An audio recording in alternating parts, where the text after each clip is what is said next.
সারা রাত ধরে ব্যাগ গুছিয়ে কমপ্লিট করে ফেলেছি, যেহেতু কালকে আমাদের ছিল ট্রেন।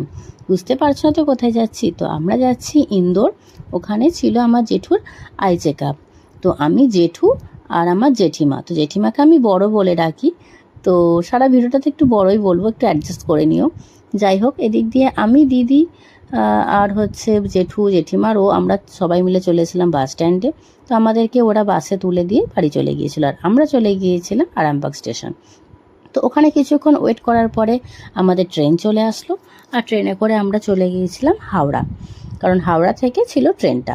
তো এদিক দিয়ে হাওড়াতে আমার দাদা ভাই এসেছিলো আমাদেরকে ট্রেনে তুলে দেওয়ার জন্য, যেহেতু প্রথমবার বাইরে কোথাও যাচ্ছি। আর তারপর একটু খাওয়া দাওয়া করে চলে গিয়েছিলাম প্ল্যাটফর্মের দিকে। আর তারপরেই দেখলাম যে ট্রেনও চলে এসেছে, আর ট্রেনটার নাম ছিল সিপ্রা এক্সপ্রেস। এই প্রথম আমি কোনো এক্সপ্রেস ট্রেনে চাপছি, তো বেশ ভালোই এক্সাইটেড লাগছিল। আসলে আমি কোনোদিনও হাওড়া একা যাইনি, তো আমি যাচ্ছি ইন্দোর, একটা ভেবেই একটা অন্যরকম লাগছিল।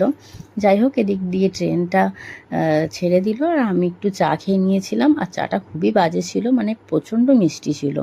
যাই হোক, এদিক দিয়ে কিছুক্ষণ বড় ওদের কাছে থেকে আমি চলে গিয়েছিলাম ওপরে, যেহেতু আমার সিটটা ছিল ওপরে আর বড় ওদের ছিল লোয়ারে। এদিক দিয়ে রাতের খাবার চলে এসেছিলো, যেহেতু ওখানে 8:30-র মধ্যেই খাবার দিয়ে দেয়। তো রাতে ছিল ভাত, রুটি, সবজি, ডাল, আর ছিল শনপাপড়ি। তো খাওয়া দাওয়া শেষ করে রাতে শুয়ে পড়েছিলাম।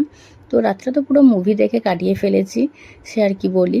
তারপরে ঘুম থেকে উঠে ব্রাশ করতে করতে দরজার সামনে দিয়ে একটু রেল লাইনের রাস্তাগুলো দেখছিলাম। যাই হোক, তারপরে খাওয়া দাওয়া করে পাহাড় দেখতে দেখতেই তো সময় কেটে গেল। তারপরে দুপুরেরও মেনু চলে আসলো। দুপুরের মেনুটা কালকের মতনই সেম ছিল। তারপরে বিকালে চকলেট খেতে খেতে সময়টা কাটিয়ে দিলাম। তো দেখা হচ্ছে পরের পার্টে।